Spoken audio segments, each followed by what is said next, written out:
Hi everyone, this is Lucia from Marathon Mates, and welcome to episode 69. On this episode, we'll be talking about other marathon events which you can run as a substitute for a major marathon. On this episode, we'll talk about those events which are big events but not quite a major. We'll talk about we will talk about these events and why we think they're worth a try. Are you ready to run? Let's go! Welcome to the thrilling world of the Flying RuNR, brought to you by the Marathon Mates.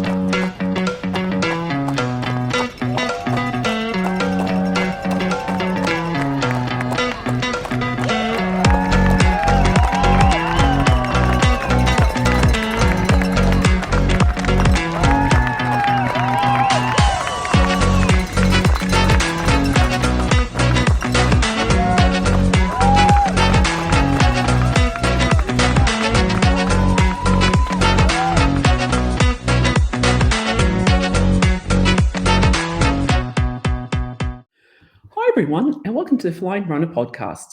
Following on from our recent episode about other bucket list marathon events, which have a major feel but aren't majors.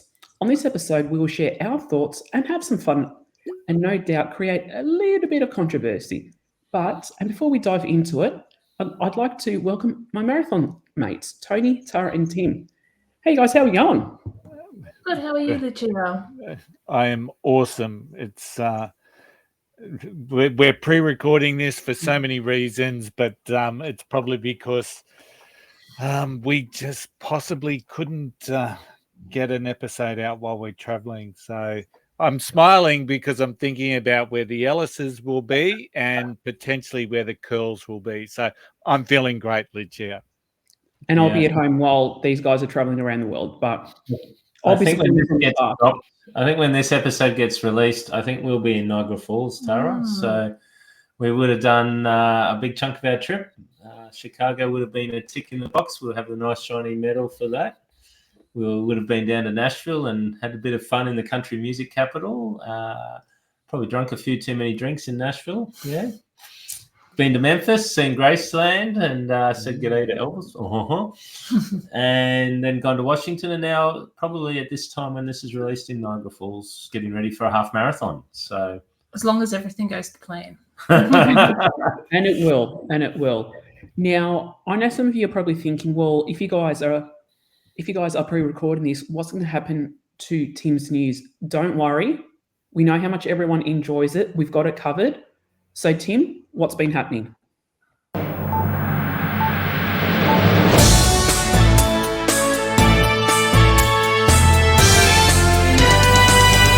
Thanks, Lucia. Yeah, we keep the news. It's not Tim's news. It's just the news. It's the way it is. I just report the news, Lucia. So, and sometimes Tony reports it. So this news is news that's come out in recent times when we recorded this, and we're not saying exactly when we recorded it, but it is still valid news for now, whenever now happens to be. So one of the important things there is that the Chicago Marathon has achieved World Athletics Heritage Plaque status. What does that all mean? So basically, the Chicago Marathon has been awarded this World Athletics Heritage Plaque. The plaque is awarded for an outstanding contribution to the worldwide history and development of the sport.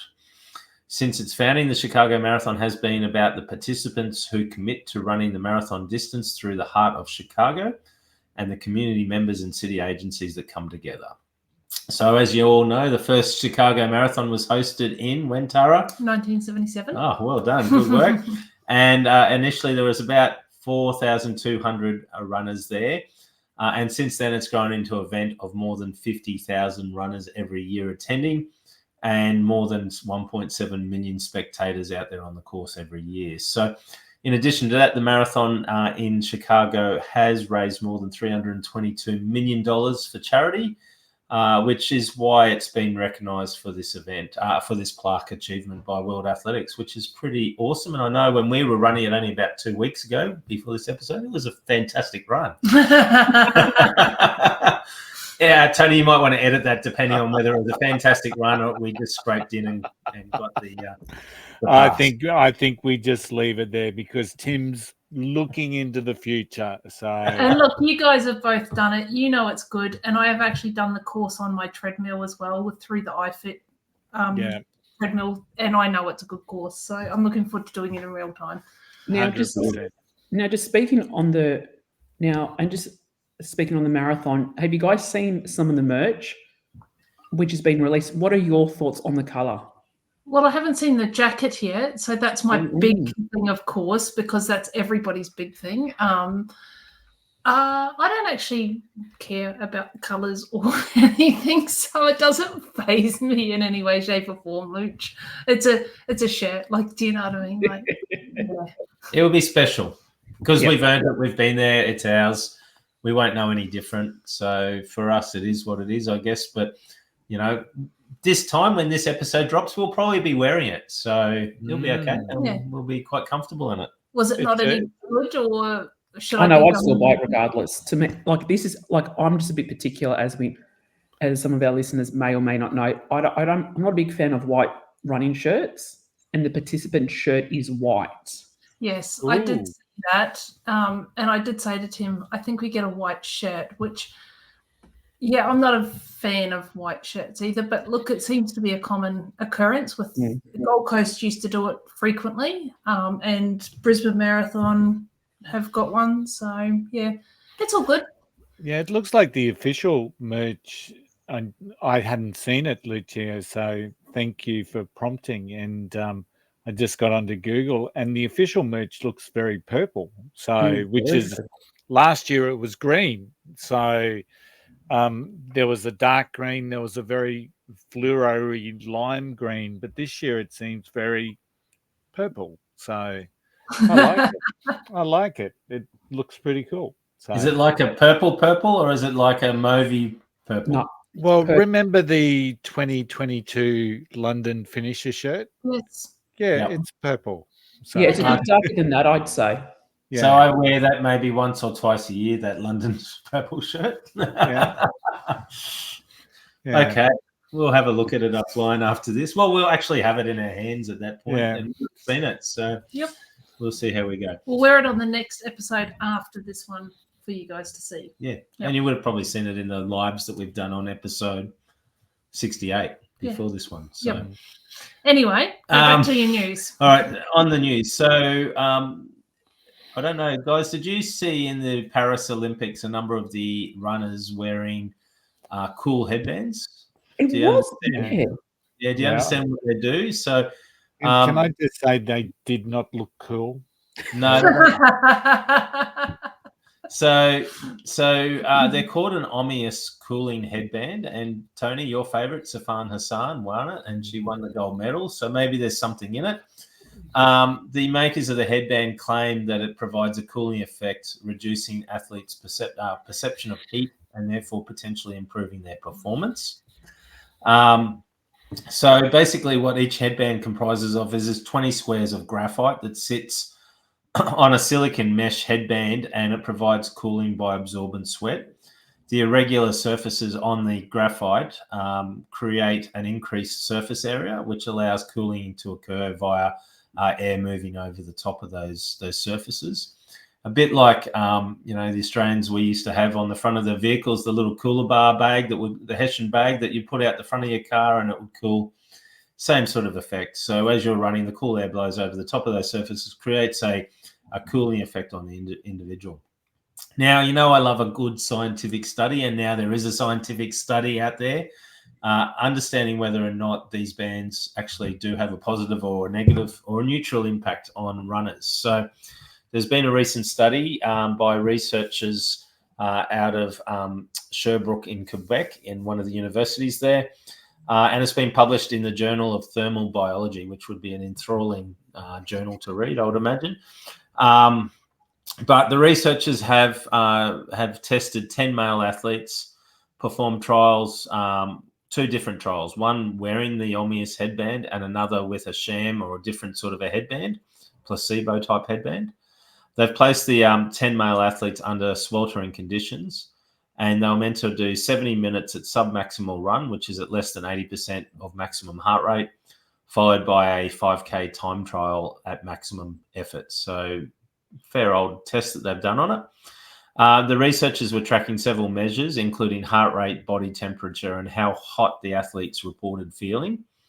And the study found that the headband, whilst it did lower the athlete forehead temperatures and made the runners feel comfortable, it did not actually lead to any actually significant improvements in key performance metrics like heart rate, core body temperature, and the overall performance time in the 5K time trial. Rectal temperatures were slightly higher with the Omnius headband at the start of the submaximal run. Geez, they really tested them thoroughly. But what the study really suggests is that whilst it's cooling your forehead and it might make you feel better, it's not actually doing anything to your performance overall. It's not boosting your endurance. It's not boosting your actual performance. So it's just one of those things. You wear it because you might feel more comfortable, but it's not actually improving your efforts. And I'm actually looking at it online at the moment, and it's $399.99 for 20 of them. Like it's a 20 pack of them. So I don't know how many times you can wear these or whatever, but it's a pretty decent layout of money. I think that's one, and it has 20 pieces of the Omnius cooling. Yeah. It's two. It's one headband. So it's $400 to look silly. $400. According to science and researchers, it doesn't do much. But that's one scientific study. I'm sure the manufacturers will have other studies and other reasons for it. So I'm not saying don't go out there and not buy them. We're only reporting one scientific study that we've been able to find on it. But we're also not saying don't go out there and buy one. So, so just before you do your $400 and spend your $400 on it, just make sure you understand what it does and be comfortable knowing whether it is or isn't actually going to work for you. Yeah, because while Safan won with hers on, Elliot also wore one as well. And we all know what happened with Elliot at the Paris Olympics, unfortunately. So Kipchoge was also wearing one. So it is interesting. Yeah. And then just last bit of news here. Just recently, they've published some results. The London Marathon this year has raised, and as you know, it is one of the biggest charity events in the world, has raised a new record of £73.5 million for charity from this year's London Marathon event. That figure of £73.5 million broke the previous world record for an annual one-day fundraising event, which was the 2019 London Marathon, which raised £66.4 million. So I love hearing this sort of news. I think this is a really great initiative of the London Marathon, that they've been very proactive over the years at raising charity money from their event. And I think in total for the entire duration of the London Marathon, I think I heard somewhere ages ago that they've actually raised more than £1 billion over their lifetime. That's incredible. And it's just awesome to see that people running, doing what they do, is actually making massive changes to other people that are less fortunate. Absolutely. It's fantastic to see.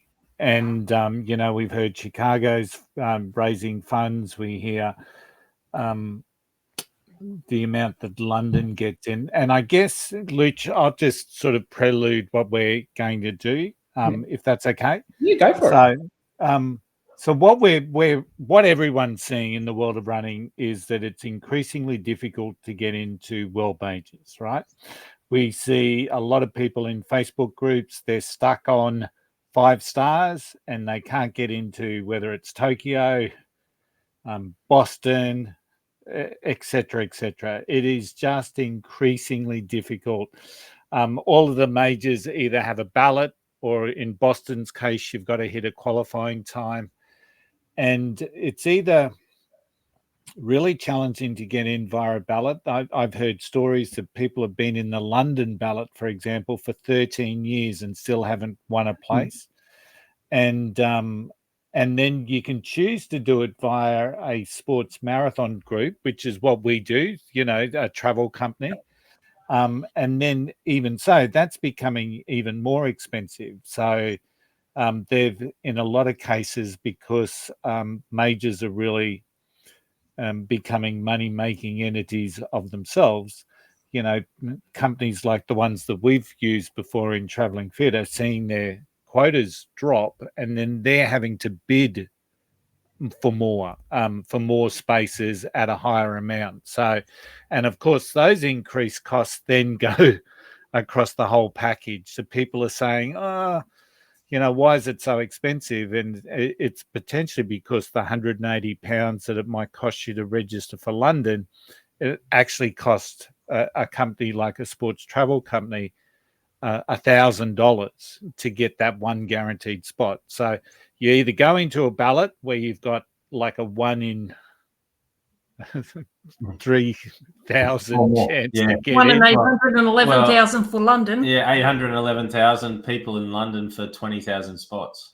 Absolutely. Or you bust your backside to get your Boston qualifying time for in a 2-year journey, and then only to see you get pipped by 6 minutes or something, and still not get in, or you spend the dollars and go through a travel company. So we were thinking, what are some of those races around the world that you could potentially use as a bit of an alternative to a major? So instead of, spending the money, going for qualifying, or endlessly putting your name into the ballot, what are some of those races that would potentially give you a major feel?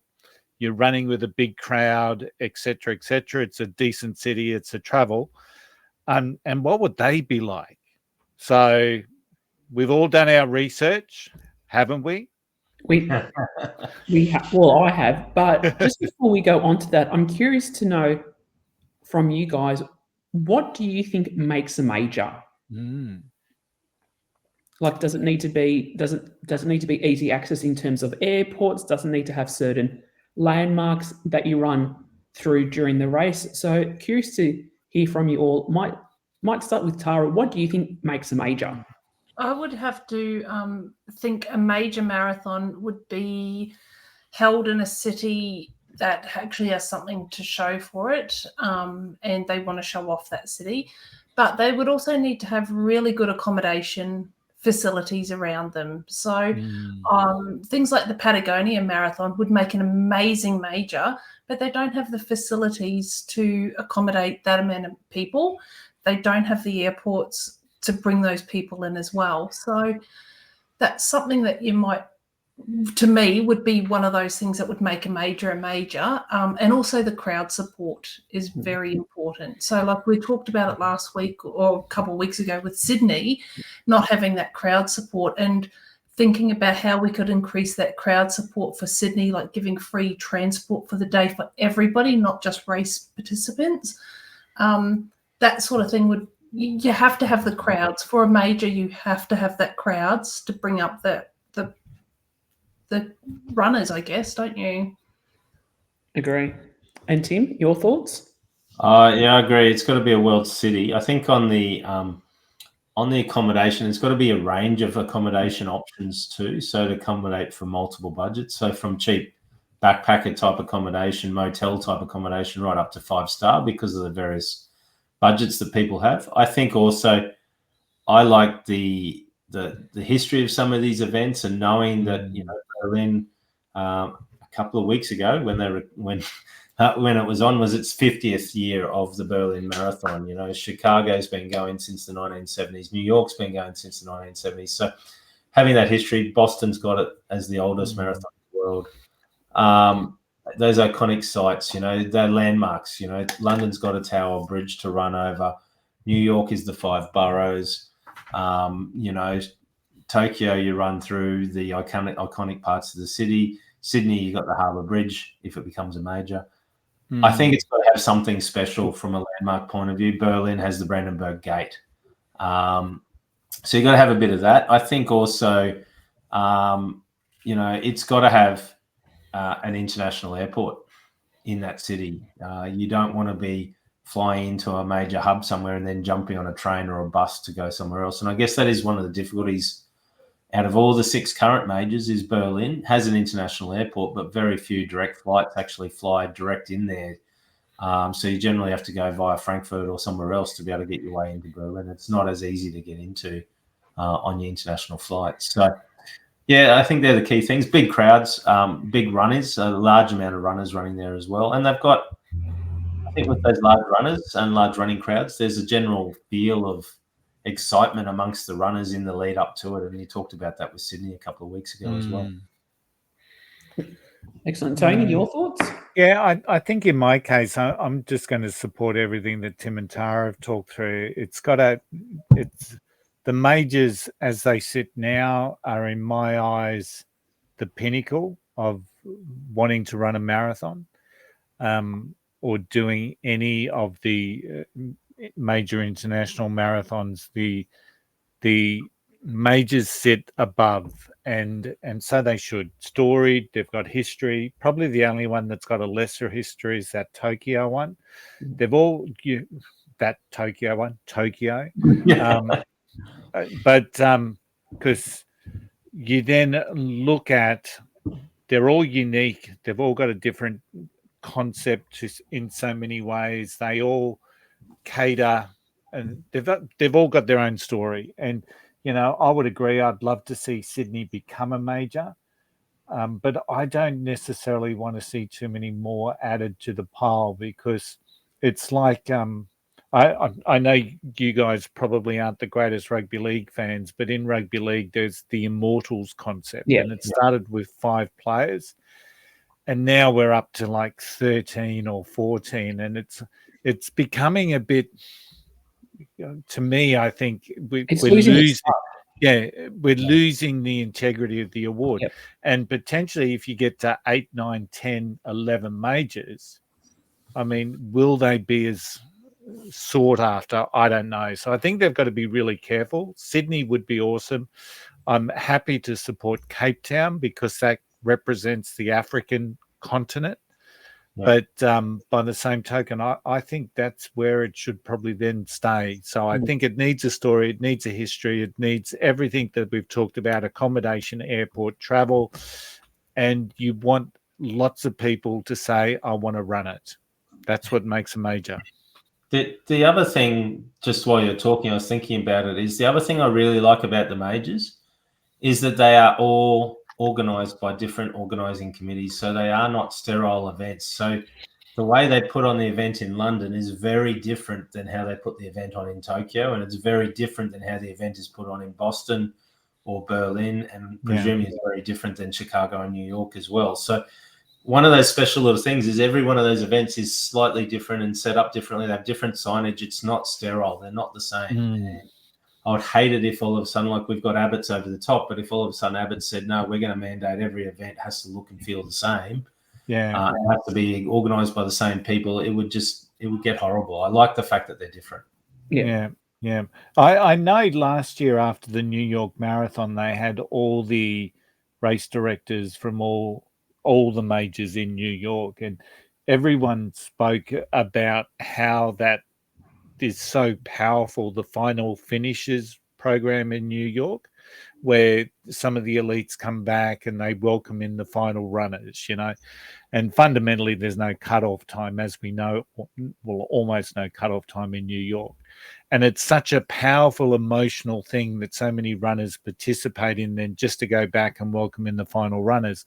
And every single race director walked away and said, we've got to find a way to incorporate that spirit or that sense of final finisher program into their marathons.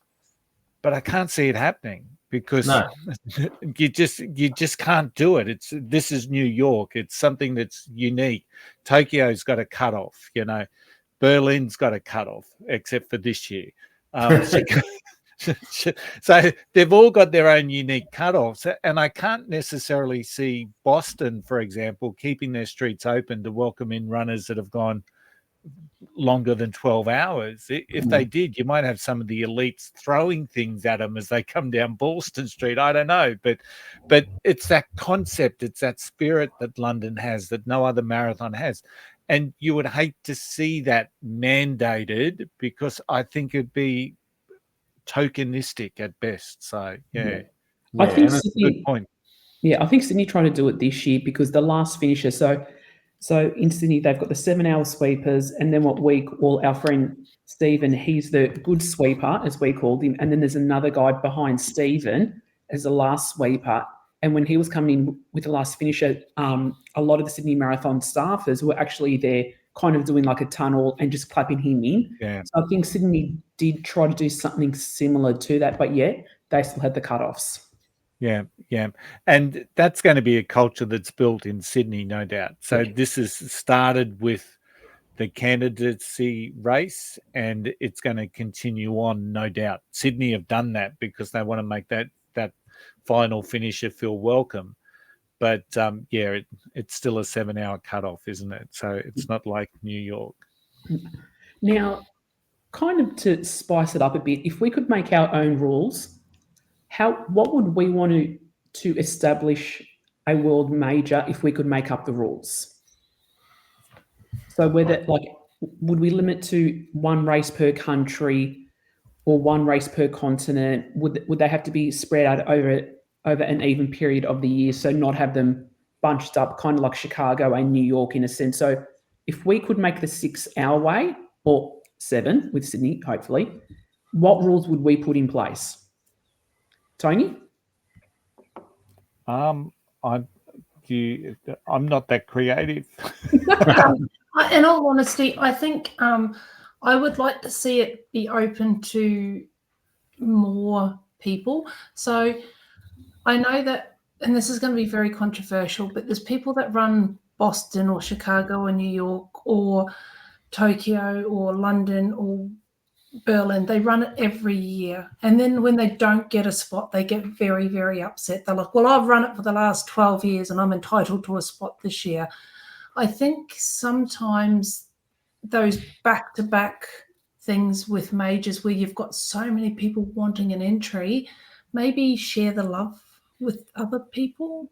I don't know. I know that's going to be very controversial, because if I was somebody who had that record and wanted to keep that record, I wouldn't be happy giving it up either. So, but I don't chase my marathons that way. Yeah, the only thing I would add is that it gets spread out through the year as well. So no, don't say that, because we're doing Chicago and New York, and do you know how much it will cost us? 3 trips. Yeah. Yeah, but as a marathon lover, you got a little spot of about 4 or 5 weeks in April, March, April, with Tokyo and London, and then all of a sudden you got Berlin. It will be hopefully Sydney, Berlin, Chicago. That's going to be interesting. And it all just happens week after week after week, and then it's done. Like, I'd like to see it more spread out through the year if it was, but I get it. It's all to do with summer seasons in those parts of the world, and it's also, there's other factors that play with some of those cities. So Boston is always Patriots Day. That date doesn't change. London has changed it from April to October in the past, but that was due to COVID. And they're picking it because that's the best time to run it in their city. So, I'm interesting. Is next year Boston is the day after London? I remember reading somewhere. So usually London follows Boston. So Boston is the Monday, and then London is the Sunday. And it's become a little bit more of a thing where people have done those 2 marathons within a week. But I'm certain I've read somewhere, and Tim's checking on me, so we'll get the right. I'm sure they're right beside each other this year because of the calendar. So it's going to be incredibly hard for someone to run London on the Sunday. Yeah, London is Sunday the 27th of April. And Boston's the 21st of April. So they're 6 days apart. Oh, so it's still 6 days. So okay. What it usually is. So you run Boston on the Monday, jump on a plane in London and run London. And that's normal. Yeah, that was the same this year. Yeah, okay. So no change. Disregard everything I just said, ladies and gentlemen. The other thing is, and I know this is always controversial and it's not going to change, is spreading out, which countries get them. I get the whole concept of why there were 3 in America to begin with. it is a worldwide thing, but it is controversial, and I'll probably leave it at that. But they do need to spread them out, which is what they're trying to do. Bring one into Oceania with Australia, and maybe one into Cape Town with Africa. So, but it is one of those issues. Yeah, the world is more than America. And I think it's going to be interesting because they haven't announced the date of the Sydney Marathon yet. And normally they announce that quite like previous years. You've known a few days after the race when it's going to be, but they haven't announced it yet because it's normally so close to Berlin. Be interesting. You can't say that. You can't say that, Lucia, because by the time this airs, it might already be announced. No, I've got my suspicions. And we know I've got nothing to go by. Yeah. Yeah, apparently it's November. I reckon it's going to get announced after New York. I reckon it'll be announced in New York. All right. Like after New York Marathon. Yeah, well, during that week or whatever, they'll have a special thing to talk about next year, and because New York marks the end of this year's Abbott's series, and then it'll be next year the Abbott series is also going to include Sydney, and at that point, they'll then announce the date, and they'll also announce the entry requirements and the field size. Now, just remember, everybody, this is just our own speculation. This is no... We've got no insider knowledge from anyone else. Yep. Yeah. Exactly. But who knows? Who knows? We could be way off, but apparently it is being announced. So talking about events then that could be run as a substitute then, I guess. Is that where we're up to? Yeah. Yes, and I think we start with you, Lucia, with North America. Well, one that I think, and I have had a few friends which have run it, is the LA Marathon, because that gets big numbers every year. So it's held around March, and one of the presenting partners is ASICS. So again, it's another one of the big global sportwear companies which is a presenting sponsor. One thing that I like about it is, well, a few things, is the expo. It's at Dodger Stadium, which I actually think would be quite cool. And currently, they have over 100 vendors as well at the expo. So that would be my idea of heaven, as the listeners know. And one thing that I think that is that, and I haven't seen this noted in any other marathons, whether it be a major or not, but what you can do is you can actually bring old clothing and shoes, and it gets donated to charity at the expo. I like that a lot. Yeah, I do too. Yeah, and they also have and finisher wise, this year they had about 21,000 finishers. Yeah, wow, so that's big numbers. Big size. Yeah, and they've got a generous cutoff of about 6.5 hours. So that one would be a good one. And registrations are still open for next year, March 16, 2025, the Los Angeles Marathon. So as an alternative to any of the majors over in the US, which are hard to get into, LA, you can still register. Yeah, it's pretty flat too, I think, that one, because it's out near Santa Monica along the beach there, and heads down to Huntington Beach and a few other places as well. So I think it's from memory, it's a fairly flattish course from what I've seen. And it looks like they've got a bit of a weekend around it as well. So there's a half marathon. There's the Big 5 on Saturday. So it's a fun for all the family event. Yeah. Let's move on to Europe now. Okay, I've got a couple. So you're going to have to bear with me. I've actually done research for this, ladies and gentlemen, and people are going to go, oh, my God. So as an alternative to Berlin, right? So just recently, Berlin ran their 50th anniversary, 58,000 entries, over 54,000 finishes. So the ones I'm going to talk about first are alternatives to Berlin. So I'm going to talk about Rome. It's held, well, the next race is going to be 16th of March 2025. It starts and finishes, the course takes runners through the historic centre, passing landmarks like the Colosseum, the Pantheon, the Trevi Fountain. It's cobblestones, so that's a bit of a downside, but it's relatively flat. and on average between 10 to 15,000 participants. You can still register for next year's. It's got a generous cutoff of 7 hours, and typically entry fees are between 50 and €100. So, that's cheap. Yeah, very much so. So both start and finish is near the Colosseum. So there's one alternative. Tim's going to appreciate the next one. It's Valencia. Sorry, before you do that one, Lucia, you've run Rome, haven't you? No, I'd like to do Rome because that was one when we did our bucket list. It's definitely up there. But the only thing that's putting me off is the cobblestone. Yeah. That would be challenging, but historic and magic. So let's talk Valencia. It's held in December, so it's December 1 this year. And funnily enough, there is no longer registrations open for Valencia. So you would have to look at doing it in 2025. Course is very flat and it's ideal for personal bests and records. And we saw a lot of people using Valencia last year to try and hit the Olympic target. So the record there is 2:01:53, which has been set by Kelvin Kipton. The official cutoff time, it's not going to be for everyone. It's 3 hours and it's 5 hours 30, right? So I did say it was a fast course, but it's not that fast. But the cutoff is 5 hours 30. So it's a little less generous than what you may see. Weather at that time of year is superb. They're saying between 12 and 18 degrees Celsius. Entry fees, once again, 60 to €150.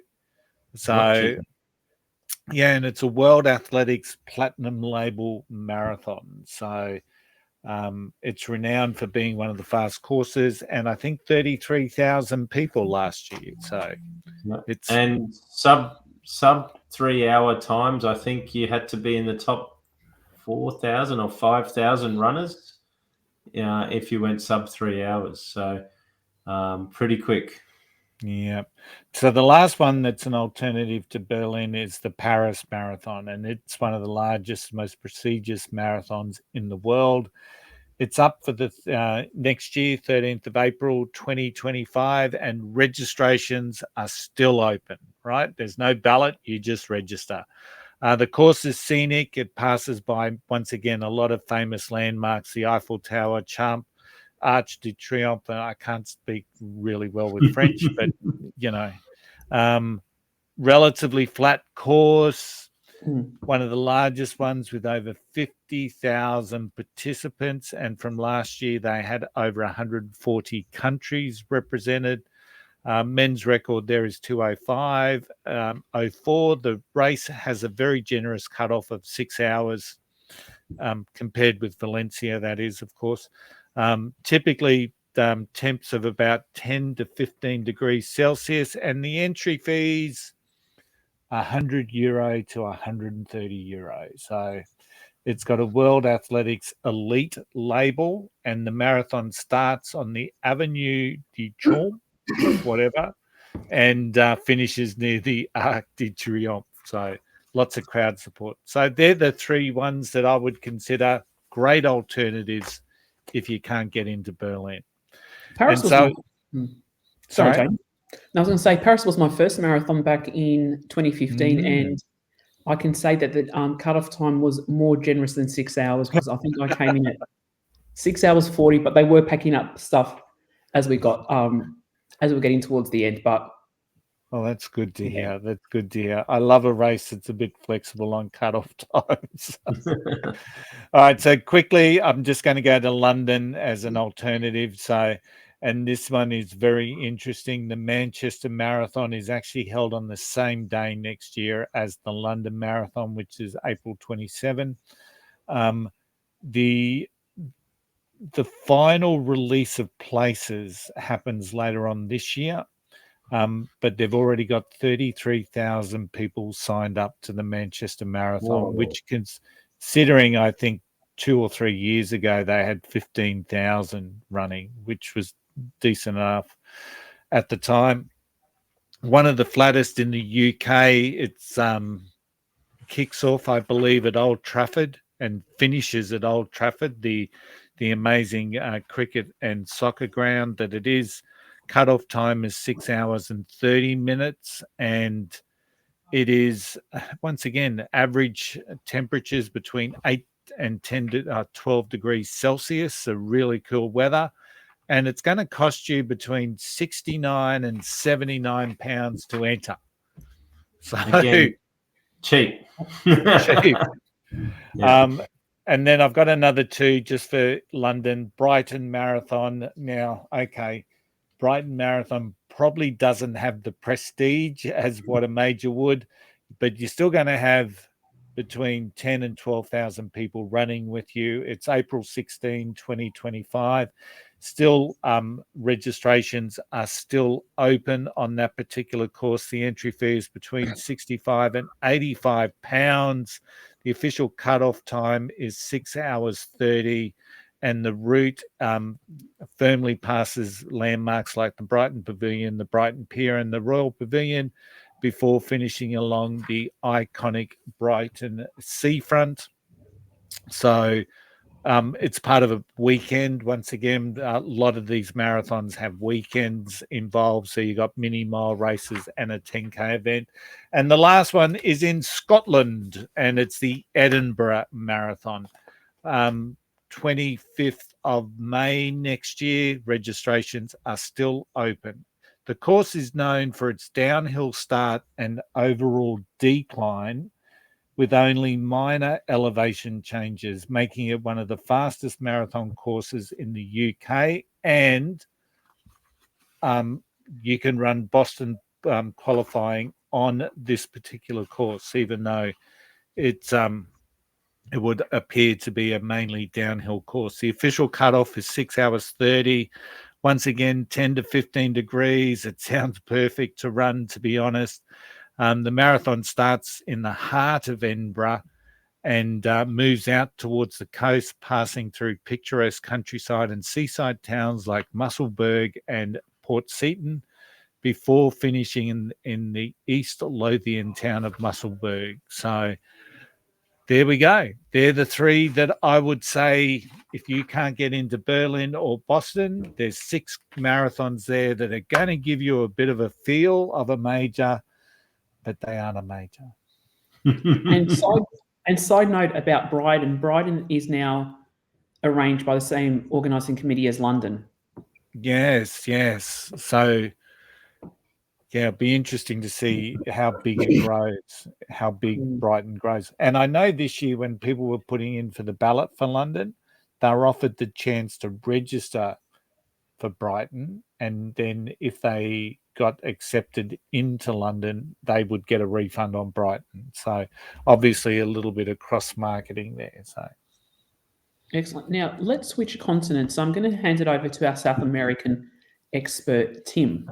I don't know about an expert. I've done a little bit of Googling, nothing like what Tony's done. So looking at South America, there are a number of big events over there. Buenos Aires Marathon in Argentina, which is held in October each year.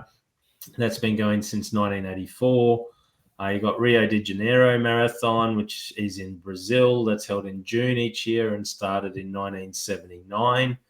And then there's Santiago Marathon in Chile, which is in April every year, started around 2007. And then you've got the Sao Paulo International Marathon as well in Brazil, which started in 1995. So they're the sort of the biggest ones that I could find in South America. I haven't really had time to go and look at them all, but I focused on Rio de Janeiro, figuring it would probably be the biggest event out of a lot of them. As I said, the event takes place in June, middle of June each year. They have and it's held over a weekend, so they do races on the Saturday and the Sunday. And good news, Tara, just like Gold Coast, they do a double event. So they do a half marathon on the Saturday and a full marathon on the Sunday, so you can get a double medal. I'll definitely have to go and do that one then, won't I? So, yeah. yes. I did go onto the event webpage, but it's written in is it Portuguese, and I can't understand Portuguese. So, but I've got some other details of it here. So the event itself, it runs along the stunning shoreline of Rio de Janeiro, taking into the background are the Sierra do Mar Mountains, which are the main mountains in the background of Rio de Janeiro. The course provides a picturesque backdrop of both the ocean and mountain views. Runners will see famous neighborhoods including Leblon, Copacabana, Botafogo, and Flamengo along the way, offering an opportunity to take in the sight of South America's most beautiful city, apparently. From the iconic Christ the Redeemer statue to the Samba Dromo parade stands, the city of Rio de Janeiro has something to offer for everyone. So quite a big event. As I said, they do a 5K, 10K, half marathon, and a full marathon. They get around about 10,000 runners, and it's been increasing quite rapidly every year for the marathon. And over the course of the weekend, they get around 25 to 30,000 runners over the course of the weekend. So I liken it to a Gold Coast event. It is a World Athletics label event, so it's not a platinum. It's one step below that, like the Gold Coast is. But it reminds me, when I've read about it, when I had a look at it, it looks very much and feels very much like a Gold Coast weekend, but on Rio de Janeiro, in Rio de Janeiro. So I think that might be the next one for us, Tara. We might go over there and do the double one year.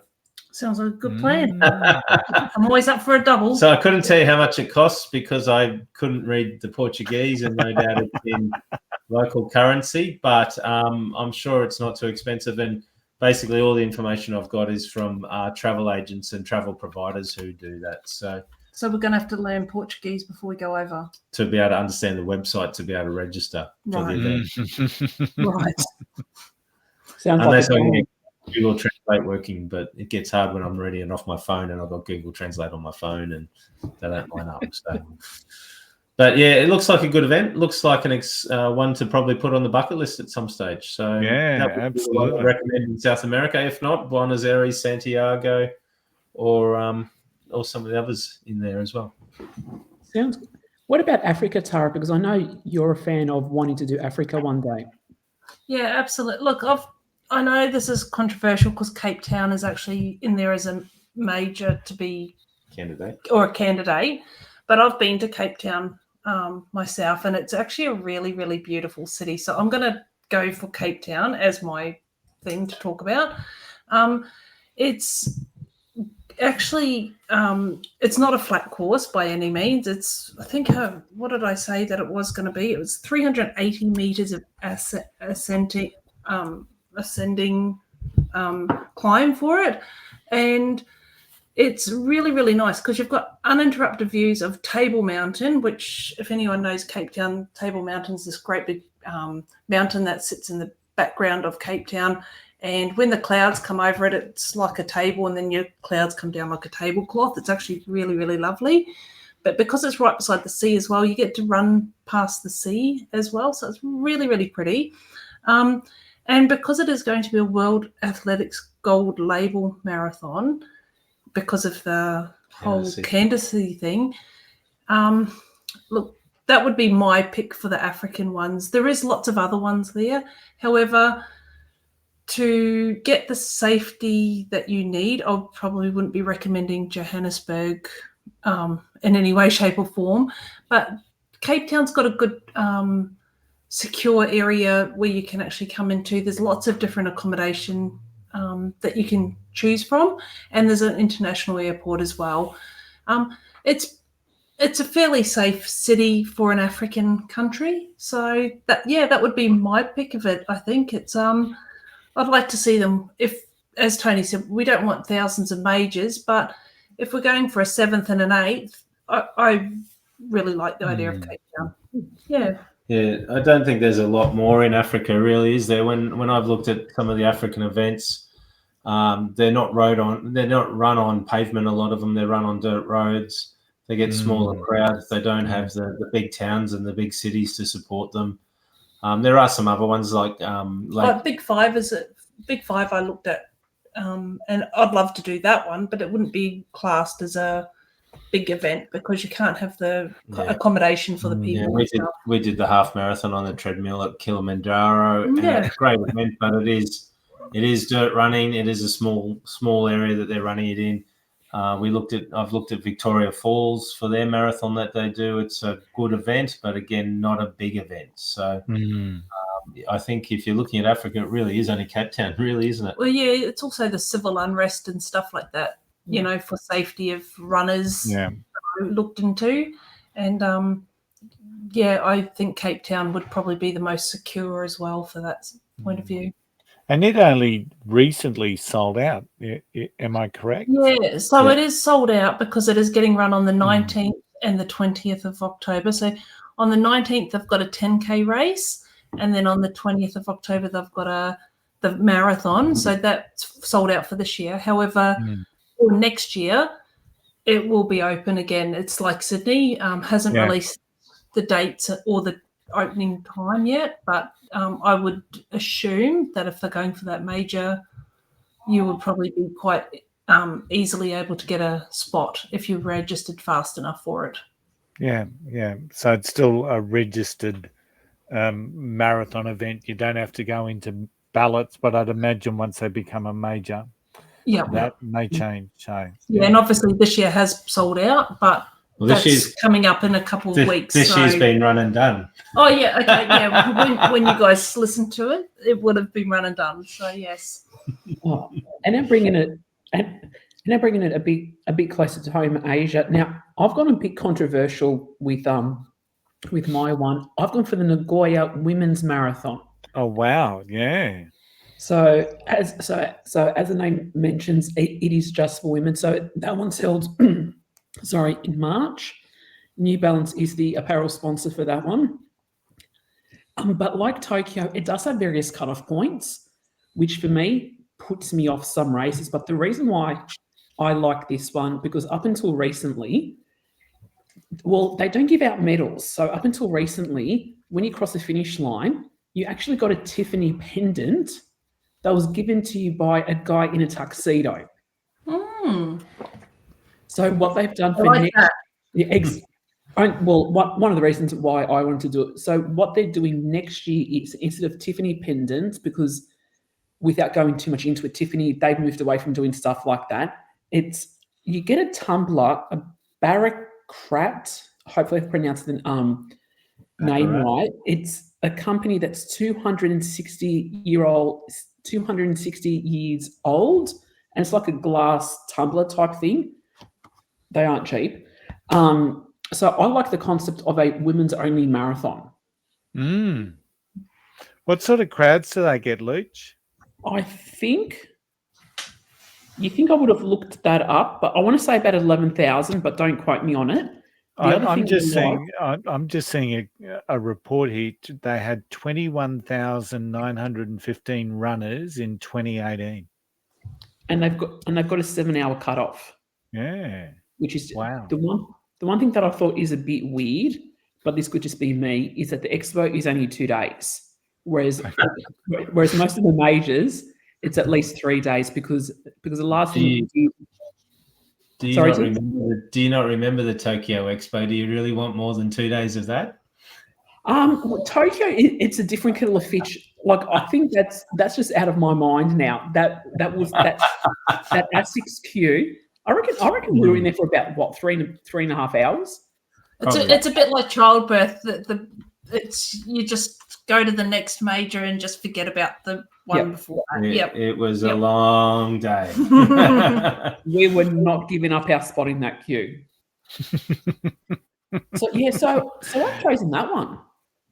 That's very interesting. I actually like the fact that they've got the women's marathon, and to get numbers like that would be amazing. But Tokyo, Japan's got a couple, haven't they? They've got Osaka, which is quite big, and then Kyoto, which is quite big as well. So Lake Biwa is also a big one as well that attracts a lot of international elite runners because it's quick.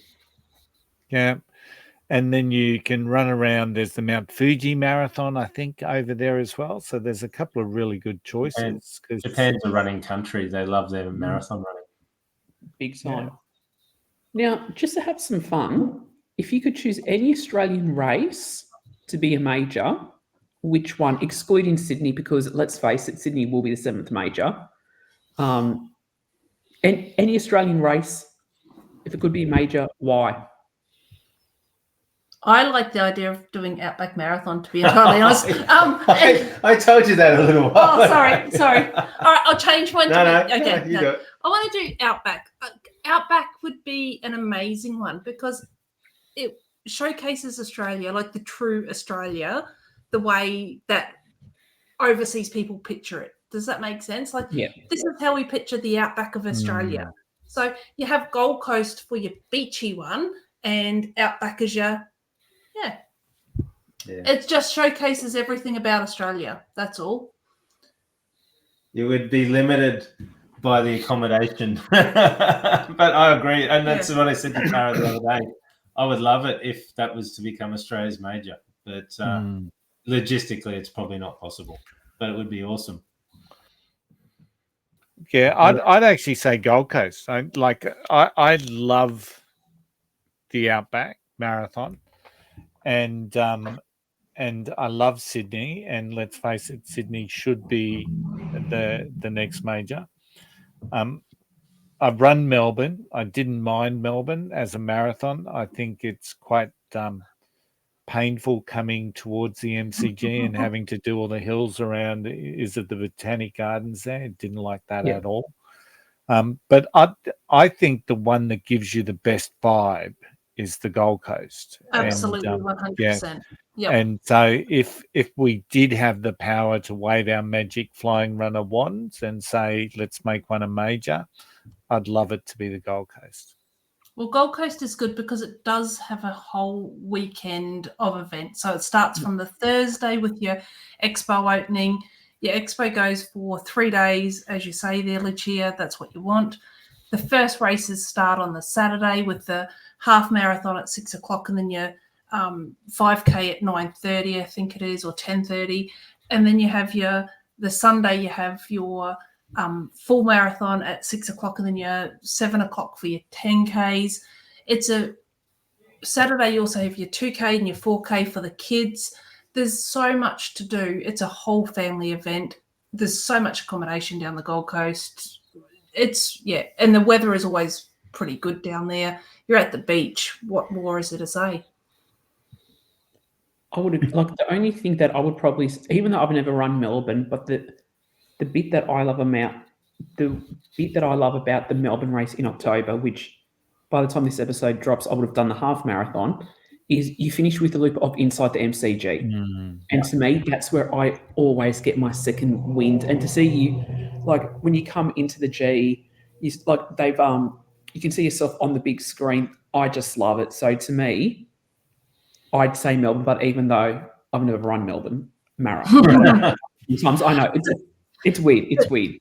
The thing with Melbourne and the lap inside the MCG is fantastic. However, there isn't a lot of crowd support to push you in through the home. So, you're running on the hallowed ground as such, but there isn't a lot of crowd support because you're inside a stadium that can hold 100,000 people, and you don't have that in there. So, but that's my only thing with Melbourne.